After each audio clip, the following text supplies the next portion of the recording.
inspirasyon ng Behind the Smile? Bakit niyo po ito nasulat at paano niyo po sinimulan yung journey na pagsusulat bago kayo naging director dito? Okay, Behind the Smile. Ito kasi ay patungkol sa kumakalat na HIV. Dito sa atin sa Pilipinas, we have more than 55,000 cases. And ginawa namin ito sa Calapan City just because yun yung aming hometown. At sa Mimaropa, Region 4B, pinakamataas na kaso ang Mindoro. At ang Calapan City ang may pinakamataas sa lahat ng bayan doon sa lalawigan ng Mindoro. So na-inspire ako na gawa ng pelikula ito sapagkat napapanahon at magandang ipakita ito hindi lang sa mga kabataan, no, kundi sa mga lahat ng tao na maging aware about these cases na kumakalat, na patuloy na dumadami. At naipakita naman kanina sa napanood natin, napakaraming informative na sinabi ng ating mga doctors. And nag-research talaga ako para makahanap ng ganitong material at para maipakita yung pagsusulat ko dito ay mabigyan ng hustisya at maipahayag sa lahat ng tao, because this film is also advocacy and awareness. Hindi lang tinatakal dito ang HIV, kundi ang mental health, kasama ang anxiety and depression, napanood nyo naman kanina, and of course, bullying na hanggang ngayon ay problema ng ating mga eskwelahan. Yun lamang po. Kumusta po yung casting? Paano nyo po napili sila? All of them are my close friends. Hindi na ako nagpa-audition. Pinik ko sila talaga isa-isa, tinawagan isa-isa, and fit sila lahat sa kanilang mga schedules. Kaya hindi po kami nahirapan sa paggawa ng movie na ito. BJ, kumusta experience mo umaarte ulit? Yes po.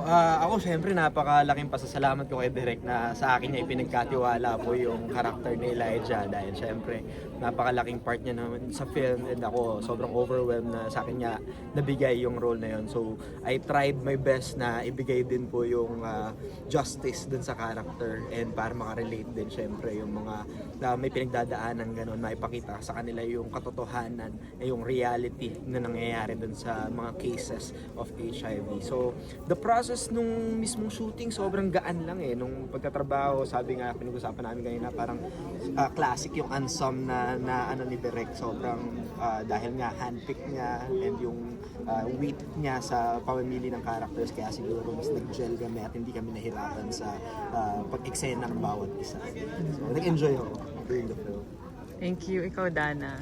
Of course, thank you kay Direk. Ito pa yung pinaka-first film ko, and it was very challenging for me, especially nung nakita ko yung script. Pure Tagalog. So yeah, medyo, but you know, with the cast that Direk has chosen, they made me feel very comfortable in the role. They made it easier for me. The chemistry with the other casts, I'm just so glad na yung first film ko, it's with them. And it's one of the best experiences, and especially something that I really resonate with, kasi mental health, not just with HIV awareness. I'm really happy because as someone who struggled with my mental health before, it's finally going to be put in film, and it's a film that will raise awareness, especially to the younger generation who's struggling with mental health, and also to fade the stigma with HIV. So I love that it's not only a film that I enjoy doing, but it's an advocacy film. It's something that will create a positive impact in the community. So I'm very thankful and thank you for this. Congrats. Dana, paano ka na-discover since this is your first movie? And then, tell something about yourself para makilala ka naman. So I am Miss Silka Philippines 2025, breaking ko. And I've been doing commercials actually before acting and doing films, TV commercials po. And then I met Direk. Actually, he's a family friend that's also in the industry, so he saw the potential in me, and I'm already very grateful. And yeah, I'm thankful that Direk thought of me to play Nikki. And yes, I'm also Miss Oriental Mindoro Tourism 2015 in Miss Mandaluyong, third runner-up 2017. So pageant, I was in the pageantry industry. I was in the TV commercial industry. And now I'm here in the film industry. Ano pakiramdam na umarte ka na sa harap ng camera for a movie na ibang-iba sa modeling? Actually, it's a very surreal feeling. I still feel a little bit overwhelmed seeing myself in the big screen, especially doing something very out of my comfort zone. Here, I'm crying and feeling the script and all. So it's a feeling mixed emotions. But in the end, I'm very proud. I'm proud of the entire cast, outcome of the movie, and that's what I'm very proud of. Direk, ikaw ang nagbinyag sa kanya sa pelikula. Yeah. Ano masasabi mo sa kanya as a first-timer? Actually, wala kaming naging problema. Except yun nga, yung medyo more in English siya. Pero sabi ko naman, napanood ko yung ibang guesting niya sa TV series ng GMA. Sabi ko, okay naman palang umacting dito in Tagalog. So, a challenge sa amin yun kasi nga, pero hindi rin naman sobra kasi yung role niya dito is hindi siya yung masyadong class din naman yung family na pinanggalingan niya sa role. Kaya that is why okay lang na Englishera siya o sige gawin nating Taglish yung lines. Direk, kamusta working with EJ and Jana? First time ba? Jenica. Jenica. Jenica is first time ko siyang nakatrabaho. Mostly kasi nakakatrabaho ko is yung nanay. So, ang madalas na expectation ng mga audience kasi kailangan pantayan niya yung galing ng nanay niya. Pero dito sa pinakita niya, parang sumobra pa ata siya. Okay? And si EJ naman, since he is also from Oriental Mindoro, friends na kami niya noong mga nasa TV days pa.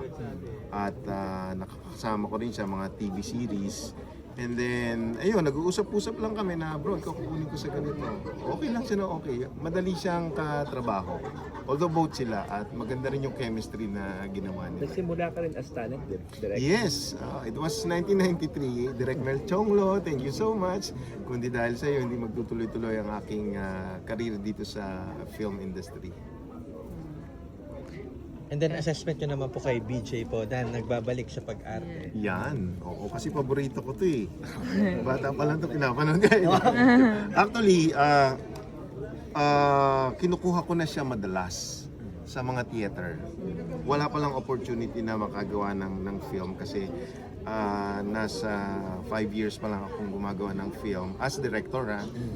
As writer, it was late 90s na rin. So, nung nakahanap ako ng craft na pwedeng ako yung magkocontrol kung sino yung gusto kong kunin, kung sino yung gusto kong isama dito sa film, isa siya sa mga paborito na kinukuha ko talaga. Pangalawa to sa akin, nag-support ko lang doon sa isang Support ako film. special, yeah. Pero sabi ko, sayang potential ni BJ, bibigyan ko siya ng mas lead role. Anong reaction mo naman doon? Ayun nga po, sobrang pasasalamat ko kasi syempre hindi ko rin naman ina-expect na may magtitiwala ng ganitong klaseng role kasi bilang artista, alam naman natin din yung tanggap ko rin naman na nagkaroon ng downfall at hindi ganun kadaling bumalik sa industry. So, itong mga ganitong klase ng pagtitiwala at pagkakataon, napaka-thankful ko dahil parang naging comeback film ko siya nang hindi inaasahan dahil sumakto rin yung interviews ngayon yung mga nangyayari sa ibang mga guestings ko sa buhay at ibang mga ganap ko sa buhay. God did na kaya rin binigyan siya siguro ng divine intervention ni Lord na bigyan ako ng opportunity at sa akin pagkatiwala yung role. I'm very thankful and I'm very blessed. Tapos yung pelikula na ito, hindi pa siya basta-bastang pelikula. It will really have an impact sa mga manonood.